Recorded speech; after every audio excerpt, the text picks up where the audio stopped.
This is The After Party, live with Kim McAllister. Pick a couch, grab a drink, and settle into the conversation.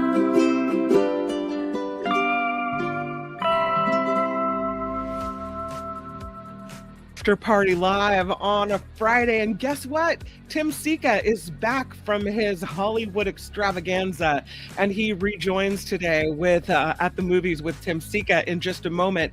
Do have some other really good stories on this Halloween. We'll take a look at an Italian town that is known for its gathering of witches around an old walnut tree, and the superstitions in this town to keep people safe and ward off evil are really interesting. So we'll take a look at that creepy story on this Halloween. But first, back with amazing fanfare, it is At the Movies with Tim Sika. Hello, hello. Hello, Kim. How are you?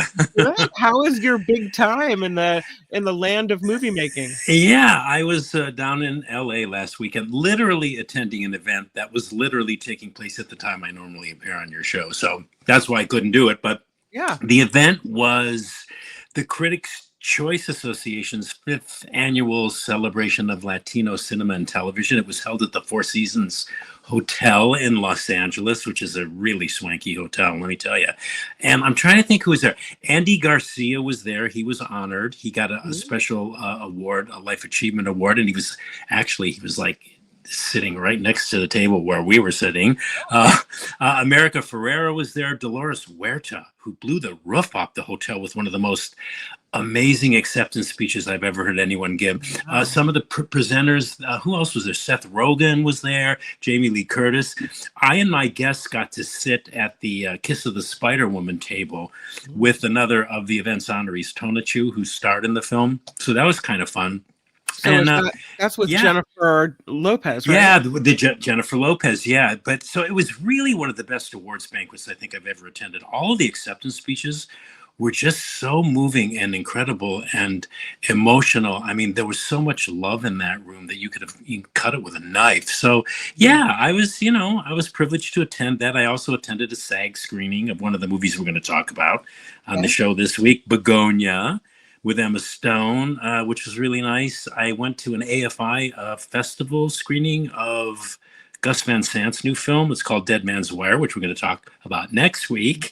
And, a few other screenings of some other films that we'll be talking about, on other shows. So it was a very busy 3 days. Okay. Well, that sounds good. Well, I'm glad you're back.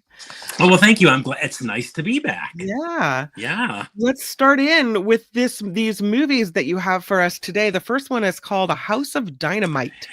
Yeah. Have you seen it yet? No, I haven't. Okay. This is Oscar-winning director Catherine Bigelow's dramatic, rumination on potential global nuclear annihilation. So that's what this movie is. Its plot follows the U.S. government and those paying attention to our nuclear facilities and operations within this 20-minute time span where they're navigating an official response to a single nuclear missile launched by an unidentified enemy and aimed at the city of Chicago. In other words, we've 20 minutes to decide what to do. This is scary. Yeah. Was this an intentional launch by China, North Korea, the Soviet Union? Was it a technological glitch? Do we retaliate? Do we do nothing and de-escalate? So that's the premise.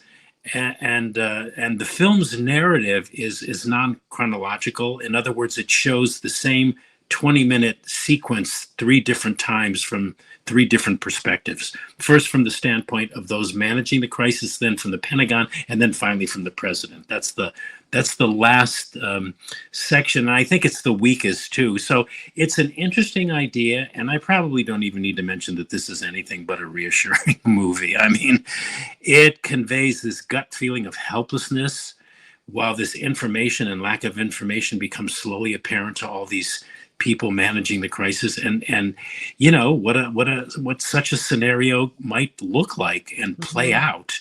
There's a New York Times, I don't know if you ever heard of this, there's a New York Times bestselling book out there, and it's a must read that this movie reminded me of. It's called Nuclear War, A Scenario by Annie Jacobson.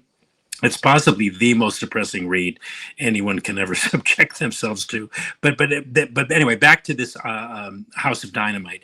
For the most part, well directed. I'm recommending it because it is timely, it's relevant, particularly in view of the fact that our current quote unquote government is by all accounts asleep at the wheel. I don't really even want to think about that. It's a respectable addition to the nuclear war movie canon in that it really does present what is almost an unthinkable and unmaneuverable situation, having only 20 minutes to decide what are the lesser of two unthinkable options. My problem with the movie is that the script is kind of thin. The idea is good. And of course, we're contemplating the unthinkable, but there's not a whole lot left after the initial idea is front and center to just sort of grab onto. Also, oddly enough, and this could just be because we're all jaded at the prospect of the end of civilization via nuclear means, the cumulative effect of this movie, while it's sobering, it's very sobering, it lacked the emotional impact of other nuclear war movies that I've seen, like Failsafe from 1964, On the Beach, Testament. There was a British drama called Threads, which was horribly devastating. The Day After. Those movies left you with a sense of total dread, shock, and depression. This one, you feel, well, I felt anyway, okay, this is probably going to happen anyway. So let's, in the meanwhile, just distract ourselves with life and life's smaller problems and enjoy life while we can. I mean, that's kind of what my takeaway was. So it's a good idea. Is it the movie, or is it are we jaded? Like, have we changed, or is the movie's fault? I don't. It may be a bit of both. I'm going to blame the movie because taking that context, I'm going to blame the movie. It's a good idea. It's well directed. I think it has a less than powerful overall impact, but it's timely as hell and definitely worth seeing. And then, talking about afterwards. And it's also, I would recommend that because this movie is now streaming on Netflix, people not watch it before they go to bed because they just won't be able to sleep at night. You'll have nightmares. Nice. Okay. Yikes. Yeah. That sounds like it does have emotional impact. Yeah. See, it's weird, right? Yeah. It's true. It does sound like it has emotional impact. It just, it didn't. I just went, okay, well, what else is new? Yeah. That's just me, Next movie is called Hedda. Yes, Hedda. Kim, I usually kind of gird my loins and clench my fists when it's announced that a contemporary reimagining of a classic and cornerstone work of drama or literature is being made into a film. I usually go, okay, I don't know. And they're usually not very good. That was my first reaction when I heard of Hedda, which is director Nia DaCosta's reimagined and updated interpretation of Henrik Ibsen's play, his 1891 play Hedda Gabler, which I don't know if you ever read. We had to read it in college, but it's a play about a woman and a daughter of a general who's kind of trapped in this marriage, and she's living in a house that she doesn't want to be in. And so it's a story about freedom, individual freedom, and what that actually means, the notion of freedom, and are we ever really free, even if we get the things we think we want. So this is a version of that landmark play, which has been kind of canonized as a masterpiece of world drama, seen through a rather daring, I would call this movie daring, and contemporary lens, with some very thought-provoking changes to the original text. The play was written in the early 1890s in Norway, but DaCosta's version relocates the story to 1950s post-war England. So that's kind of interesting. Some characters are gender flipped or reframed. Hedda is much more sexually complicated, shall we say, than she was in Ibsen's original. And the role here is extraordinarily played by Tessa Thompson, who's in the poster there, in a portrait that is, it's at once manipulative, vulnerable, but also trapped by societal expectations of how she's supposed to be. The movie explores questions of power, desire, identity. This is a very, very vivid movie. It reminded me in some ways, and I mean this as a compliment to Dangerous Liaisons in its portrait of how people with wealth and power can exploit others for their own amusement and selfish ends. So, considering how these contemporary movie reimaginings can often feel superfluous or redundant, this Hedda is anything but, and it was a very nice surprise. It's a very good movie. It's suspenseful, it's colorful, it's beautifully acted, tragic, but also extremely entertaining. You know, you're waiting on pins and needles to see how this is all going to play out, and this reimagining could serve possibly as a gateway for further interest into Ibsen's other plays. So Okay. I pretty much liked it on every count. Yep. Liked it on every count. Okay. The next one is called Stitch Head, and the poster's kind of silly. Yeah, Stitch Head. This is obviously an animated feature. It's a nice Halloween appropriate movie for kids. It's directed by first-timer Steve Hudson. It's based on this 2011 novel of the same name by Guy Bass, and it's a variation on. Yeah, well, no surprise here, looking at that poster, on the Frankenstein theme. It's about a young boy named Stitchhead, because his head is literally stitched together onto his body, who was the first quote-unquote monster created by this mad Frankenstein-type scientist, and who basically spends his time caretaking subsequent monster creations by this mad scientist professor, but and who for the most part has been forgotten by his master and taken for granted. So it's about this boy Stitchhead's search for love and being loved. So it's kind of sweet, you know. So that's basic premise. And considering how many animated features are out there, this one is pretty good. It's nicely paced. It's cute. It's funny. Yeah. There's some inventive bits of business, and there's even some nods to movies like 2001: A Space Odyssey here. The characters are well developed. They're colorful. They're funny. It never plays down to kids. It's quite sophisticated, and it's got a nice message about the true meaning of what it is to be loved. You know, and there's other influences here. You can see. I don't know if they were intentional or unintentional. It doesn't matter really, but there was a lot of reminiscent things like of Pixar movies and Tim Burton movies. But the movie is its own beast, and all. If the filmmakers were influenced, it was, I think, to nice effect. So yeah, it's a family film worth seeing. Very nice, very entertaining. Possibly a potential mini Halloween animated classic. Yeah, I think it could. Okay. I think it could evolve to that. Yep, for sure. Wow. So it joins the ranks then of The Great Pumpkin. Well, I don't know if it's as great as It's the Great Pumpkin, Charlie Brown. That's pretty. That's pretty. I mean, I would say like a close, maybe second or third. Yeah.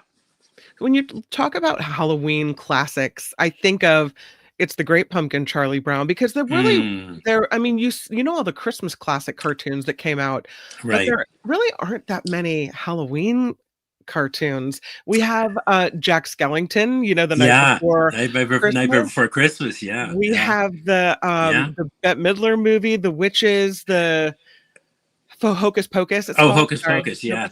Yeah. So there's some movies like that, but there's not a lot of cartoon Halloween classics. Yeah. And it's actually, well, and there's not really a whole lot of Halloween kind of type movies, I guess. I mean, with that is Halloween, the John Carpenter, Jamie Lee Curtis movie from the 70s. I mean, that's, you know. Well, the horror movies, but like, not for that's definitely not for kids. But so this Stitchhead is really. And it evokes the season. I mean, it feels very festively Halloween, and it's just, you know, it's spooky enough, but it's not terrifying. It's just it's a terrific movie for kids, I think. Awesome. Yeah. Well done. The next one is called Christy. Whoa, yeah, Christy. It's about as far cry away from Stitchhead as you can possibly fathom. Oh, Okay, this is a drama. It's a sports drama, a biographical sports drama.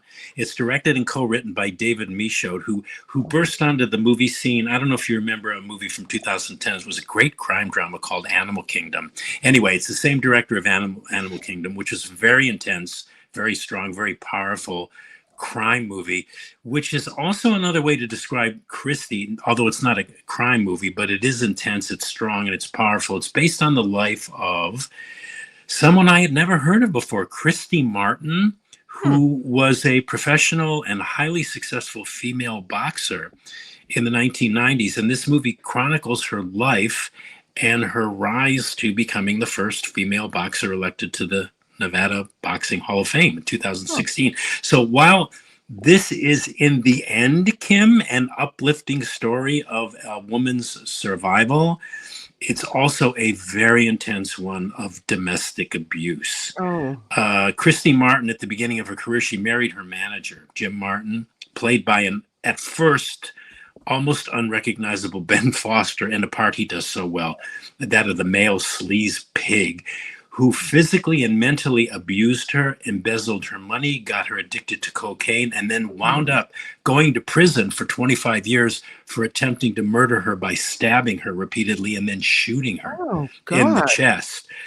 So this is a strong tale of domestic abuse. It's not my favorite movie watching pastime. Strong, but well done. I found it excruciating at times in its graphic depictions of physical violence and domestic abuse. If you can handle that, might be the movie of the week for you. I mean, it's quality made, in addition to being a virtual acting showcase for Sydney Sweeney, who plays Christy Martin. Her performance is literally transformative. She's amazing. I mean, she may even get an Oscar nomination for Best Actress for this. Very physical performance, and it's amazing. It's just an amazing transformative performance. So it's a must-see, but proceed with caution if sensitive to the subject matter. what's interesting is you look at this poster of this woman who's obviously strong, knows how to fight back, right? Yeah. Mm-hmm. And how even a woman in that realm, with that kind of confidence, physical confidence, and strength, can be susceptible to falling victim to being a victim of abuse. That's a very interesting. Yeah, I never even thought of that. Yeah, that's something that never even occurred to me while I was watching it. Yeah, you would think she would. Yeah, well, those are very complicated psychological spaces to be in. I mean, I think the common thinking is, when you picture a victim of domestic abuse, you see a meek little woman in the corner, right? Who can't defend herself. She's small and she's not able to fight back. And here's a woman who clearly can fight back. And so it shows me really that then this becomes an issue of control, of power, of psychological stuff going on, and it's just that's really interesting. I agree with you though, sometimes you don't want that heavy content, but interesting movie. Okay, that's Christy. Next one is called Begonia, not with an E, with a U, so it's Begonia. Yes, Begonia. Yeah, this is my absolute favorite film of the week, and one that's gonna go straight to the top of my top 10 best of the year list. Begonia. Yeah, it was written and directed by that wild and crazy and creatively uninhibited filmmaker Yorgos Lanthimos. And Kim, this again is one of those movies that the least you know about it going in, the better the experience of it, I think will be. But I'll tell you a little about basically what it's about. It's about these two guys, these two young men, played by Jesse Plemons and a new actor I've never heard of before called Aidan Delbus, both conspiracy-obsessed people who kidnap a powerful pharmaceutical company CEO, played by Emma Stone, who had her head shaved for this movie, because they both believe that she's secretly an alien who wants to destroy Earth. So that's the premise, and that's all you're going to get from me about what you'd expect to see. But I will tell you that this is Yorgos Lanthimos' best film. He also directed The Favorite, The Lobster, and the recent Poor Things, which also starred Emma Stone. Actually, it won her a second Oscar for Best Actress. He makes very distinctive films, very weird films. Hmm. He's actually a part of a postmodern film movement known as the Greek Weird Wave. Uh, he's very absurdist. He's very eccentric. He's wild and crazy. And sometimes you think, oh my God, this guy's insane. But this movie, Begonia, is all of those things. Yet I think it's his most accessible in terms of pure, colorful, and wild entertainment with a timely and sobering message. It's stunningly photographed. It was shot in VistaVision. It's just incredibly acted. I mean, Emma Stone's going to get another Oscar nomination for this, I'm sure. Hopefully, Jesse Plemons will be singled out as well. But it's also alternately hilarious, shocking, and horrifying all at once. So, yeah, I don't want to say too much about it other than I think it's bold, it's brilliant. Your kind of mouth is hanging open half the time when you're watching this movie.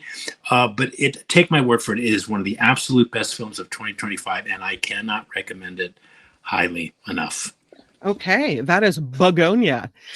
And lastly, Tim Sika's classic movie rec of the week comes from 1961, and it is called The Innocents. Yeah, The Innocents. Yes, it's Halloween today, so I thought I would recommend as our classic movie pick of the week. It was either going to be Robert Wise's The Haunting or this, and I chose this because it won the coin toss. So, but anyway, this is one of my favorite movies.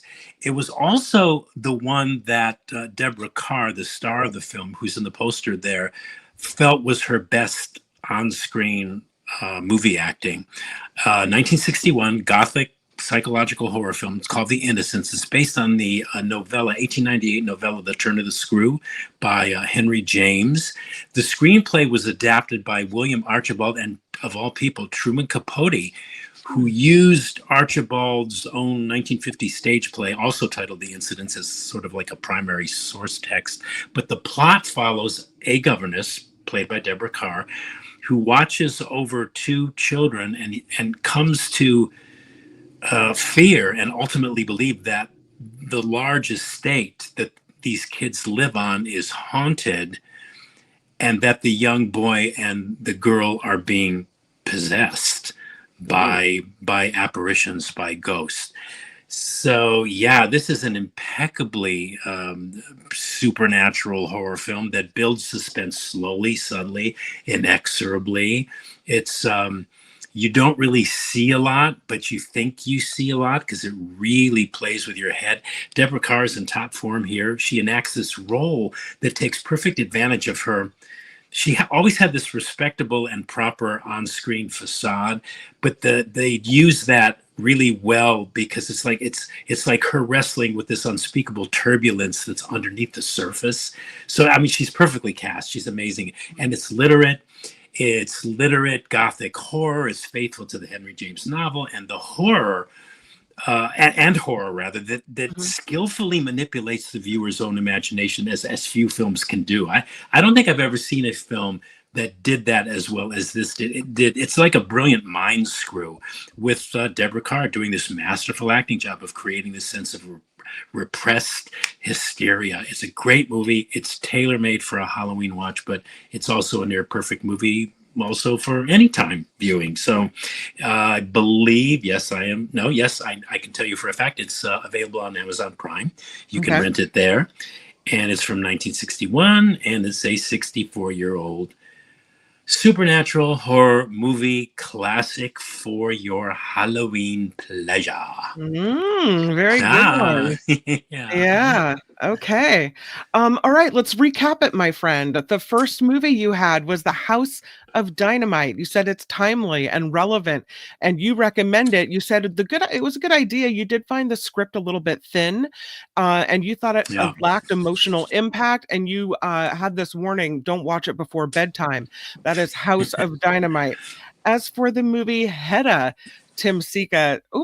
I have a Hedda. There it is. I thought I was the new Hedda there for a second. No, you have to do it. You called this movie vivid and a nice surprise, suspenseful, colorful, extremely entertaining. You said despite its tragic nature, you liked it on every count. That is the movie Hedda.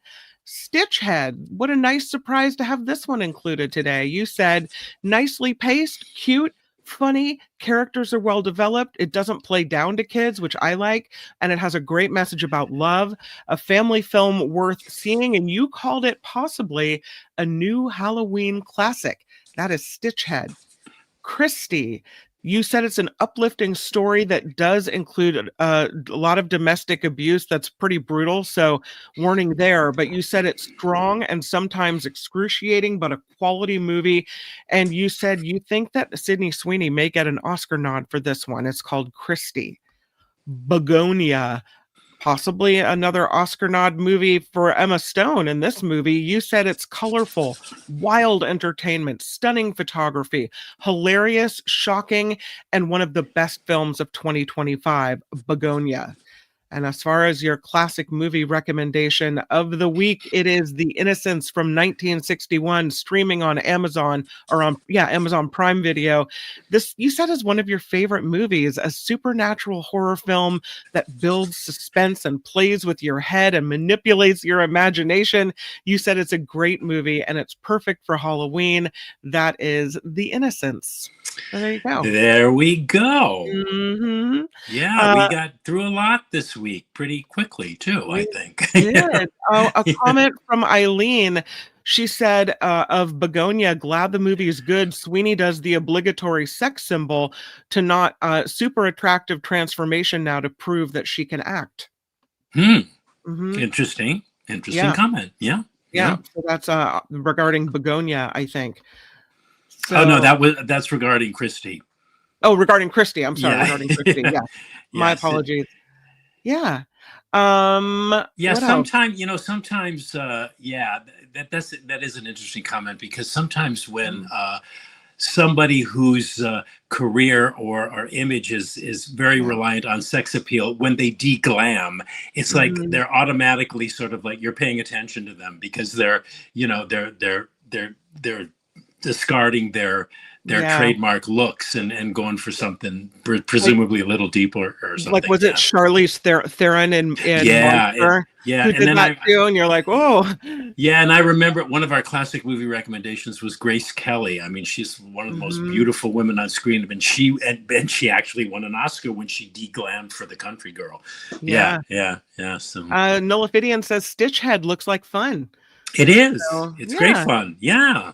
Excellent. Tim Sika, thank you for coming back, and thank you for all the great movie recommendations. I look forward to seeing you again next week. Thank you, Kim. And I missed you guys, and I'm glad to be back, and I can't wait to talk to you all again next week.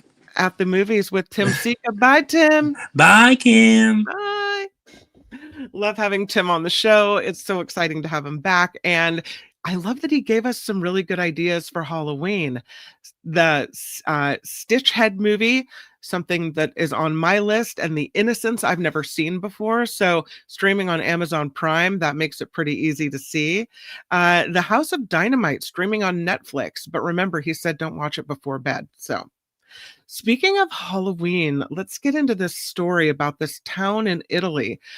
It's not officially called the City of Witches, but it's called the City of Witches by a lot of people. This town is called Benevento, and it's come to be known as the City of Witches. There's this old oak tree. You can see it in the picture here. And apparently, women from all over the country have come to Benevento, Italy, for a middle of the night dance around this famous walnut tree. I'm sorry, it's a walnut tree. And it's all about learning how to be an effective witch. The city has 55,000 people and a lot of traditions, a lot of superstitions. The people of Benevento, Italy have to try to protect themselves, they think, from the curse of the evil eye, and they try to ward it off with specific rituals involving oil and water. There's even a traditional prayer they do. You have to leave a broom at your door to ensure the local witches won't sneak under the threshold. If there are too many it needs to have enough straw in the broom so that the witches will be preoccupied counting the strands of straw. And if you wake up and your horse's mane has been braided, it's because a witch took your horse for a midnight ride. There's a museum in this town, the Museum of Witches, where older residents have been interviewed about their beliefs. And many people in Benevetto are scared to share everything because they think they will be targets of retribution from the witches. They think if you name the witch, that she will come to your house at night and harm you in some way. They believe that if you know the formula or you tell the formula for getting rid of certain things like maggots or whatever, that people will think you are a witch and that they'll be distanced from society. So how did all this happen in Benevetto, Italy? Well, some people say the southern Italian town, about 2 hours from Rome, became known for its witches because there was a political position the town took. But they say to understand the myth of Benevetto, you have to go turn the clock back to 1428. The hunting and persecution of witches started to take root in Italy in the late 1300s, and it was carried out in a lot of ways by the Catholic Church. By 1542, according to this article in the Smithsonian, Pope Paul III had created the Congregation of the Holy Office of the Inquisition. And the job of the office was criminalizing people who spoke out against faith. It was anyone who did, much of the time, was labeled a witch. 80% of the people charged with witchcraft in the early modern Europe area were women. 22 to 33,000 estimated witchcraft trials took place in Italy, with very few of these ending in capital punishment. The witch hunting appeared to come to an end by the end of the 18th century. And the first reference to Benevetto as a place where the witches gather is in 1428.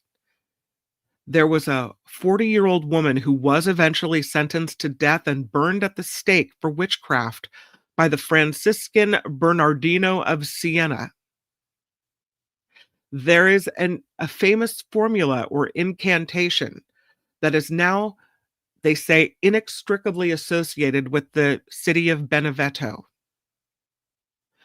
They say it in Italian, but in English, it's ointment, ointment, send me to the walnut tree of Benevetto, over water and wind, over all bad weather. So Benevetto then named in this incantation, and now Benevetto becomes known as a place for witches. During the trial of this woman, she apparently confessed that she spreads a cream on herself and chants to be sent to the walnut tree of Benevetto, which apparently has demonic associations and is thought to be near the river Sabato. And it's from this point on that the inquisitors try to make the witches confess that they went to Benevetto, because if you go to Benevetto, it becomes some sort of proof that you're a witch. If you went there, you're guilty.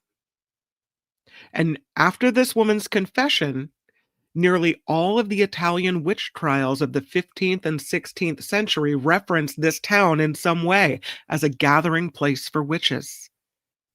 Now, no records exist of witch trials in the town of Benevetto.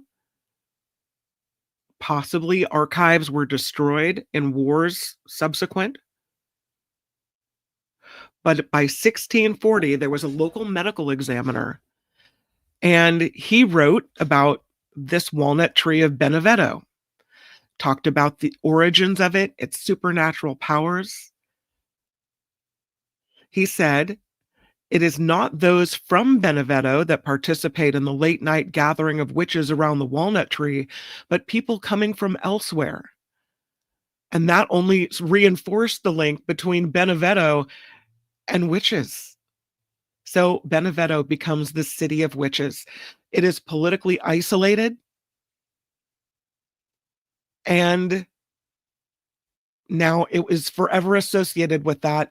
And it's got this reputation. They say um, later on that it must be imagined that Benevento, as a very rich city, a papal city, as a halfway point, you had to pass through Benevento, is also kind of an island, difficult to conquer, a lot of wealth here. The targets in Benevento, or of the abuse, were generally women known as healers, almost all of them women of science, practitioners of what would today be called herbal medicine. They were women who knew the medicinal value of herbs at the time, like St. John's wort and lavender and dandelion, and they passed their information down through generations. And they were looked poorly upon because people were afraid and didn't understand the knowledge. They thought women who had power, in many cases, that power was medicine. So there's a museum of witches located in a palazzo off the city's pedestrian course. And in the museum, you find a lot of information about how the citizens of Benevento have these superstitions to survive, even today, daily life there. And for the last 20 years, anthropologists have been interviewing people about the customs of Benevento, most of the elderly. And about 10 years ago, they had enough to open this museum, and so they did. They said the goal of it was to recount the figure of the Benevento witch for the people of Benevento. What is this magical world today for older people more than anything else who continue to perform certain practices and certain rituals? So that's the city of Benevento and the famous walnut tree. Look at all the witches, alleged witches, dancing around it. Happy Halloween. Speaking of Halloween, I have another story for you. And this one is about candy. If you wonder what the worst candy for your teeth is, that would be sour gummy candy. And there are reasons for this. Yeah, one of the worst offenders. Dentists say sour candy is the worst for your teeth. These candies combine two factors that increase your mouth acidity and accelerate enamel erosion, according to dentistry experts at the Tufts University Dental School of Medicine in Boston. They can seriously damage your teeth. Common ingredients like citric, malic, tartaric, and fumaric acids make these extra lip puckering or cheek sucking in candies really hard on tooth enamel as well. So when you eat sugary foods, the pH in your mouth drops and becomes more acidic. And your mouth tries to fix that by pulling minerals like calcium and potassium from your teeth, and that weakens the enamel. The dentists say if the candy is sticky, like sour gummies are, they stay there much longer. The sticky, acidic, and sugary mix becomes then a recipe for trouble. But they're my kids' favorite. Industry data shows the sales of sour treats surged by up to 70% over the last decade, mostly because of these challenges on websites like or apps like TikTok and here on YouTube, where they have sour candy challenges. And it's not just kids, even adults get into it as well. So they say even brushing your teeth could make this even worse. How is that possible? Well, according to dentists, when you have this acidity in your mouth, you never want to go in with a toothbrush because you're then helping the acidity spread and eat away at the tooth enamel. So the first step after you eat sour candy like this is to rinse your mouth with water. And then if anything is stuck in between your teeth, floss it out. And you can drink milk then to help neutralize the acid. Dairy becomes a really good way to neutralize the acid really quickly. You also, they say, want to wait 30 minutes before brushing with a fluoride toothpaste to help rebuild the enamel on your teeth. Now, not all sour foods are harmful.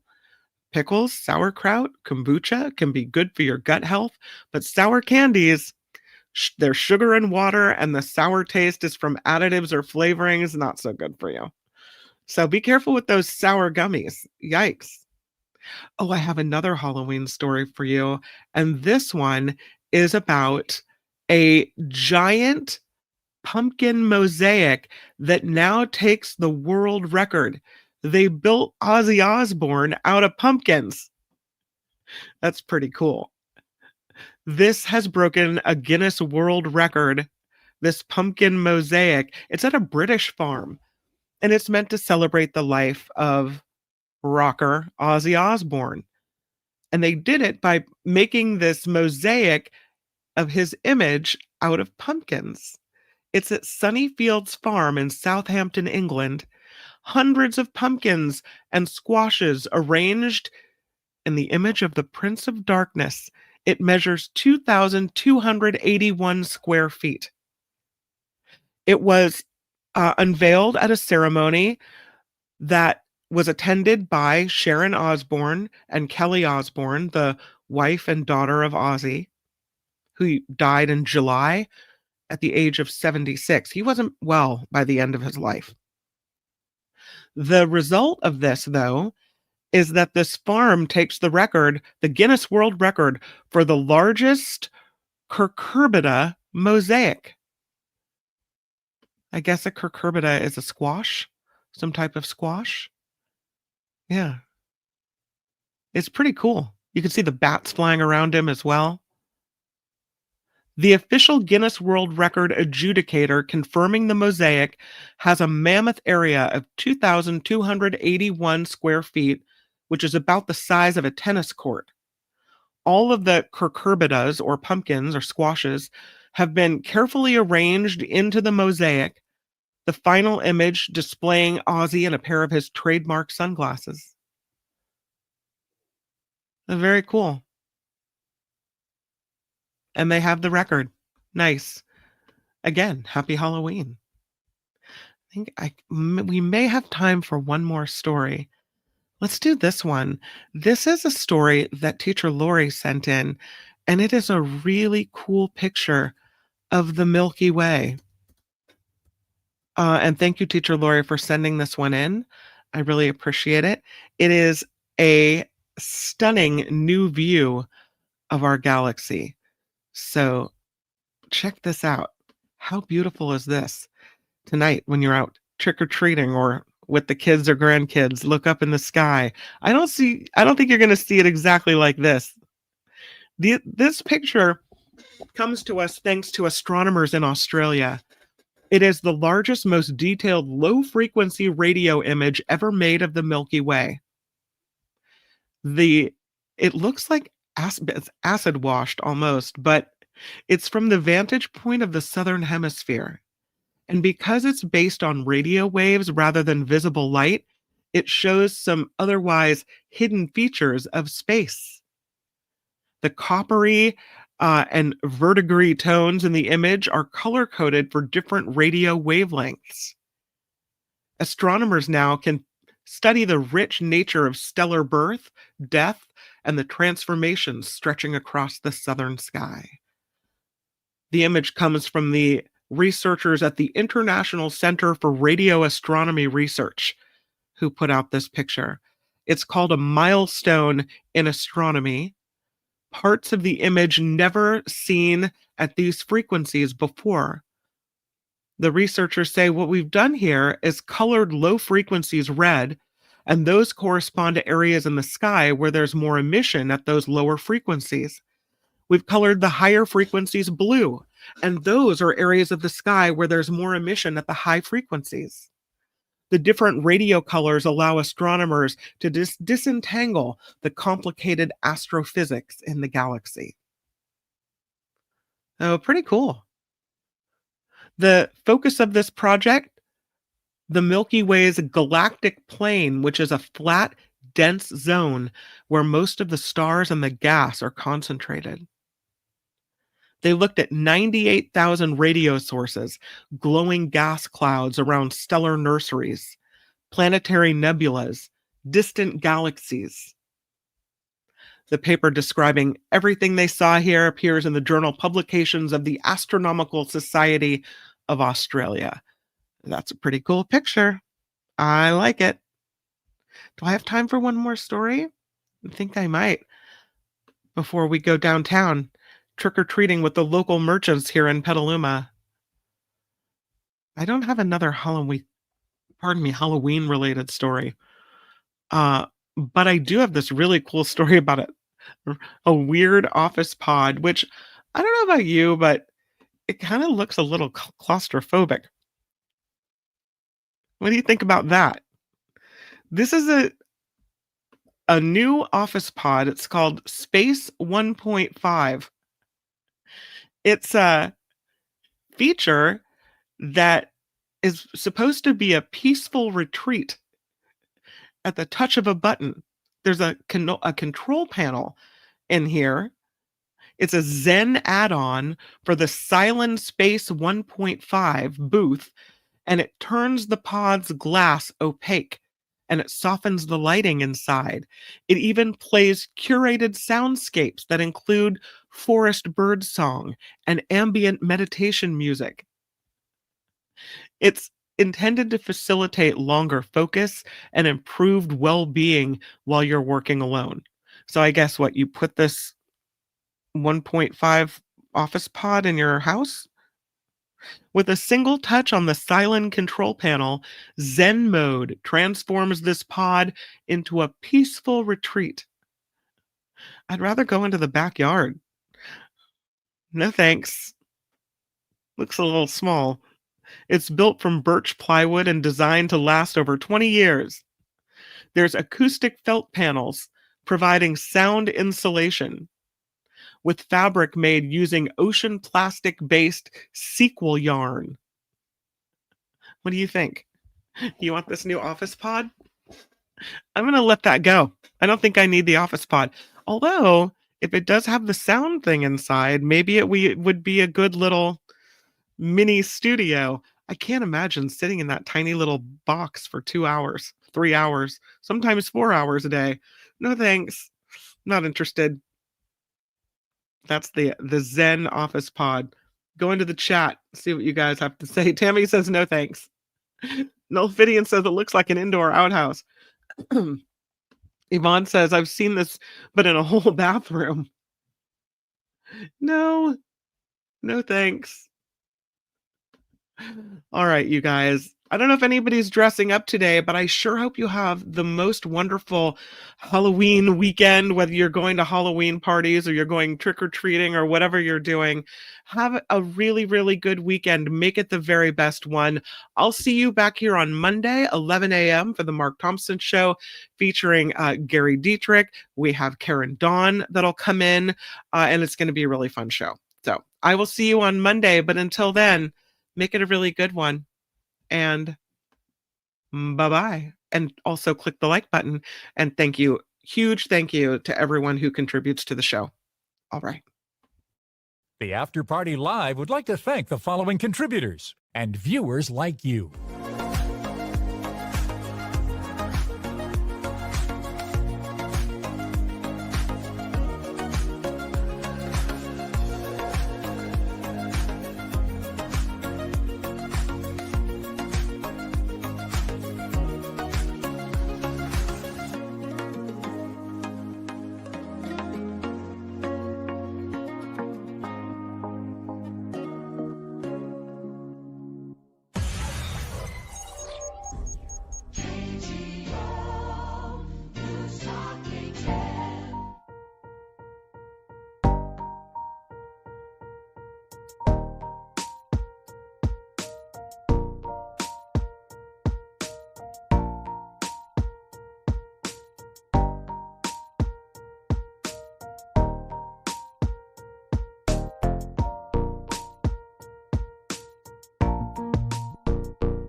Thank you, Nick, for the message on Mark's show. And also want to say thank you to Wes for the $5 kicking into the PayPal today. Thank you, thank you, thank you.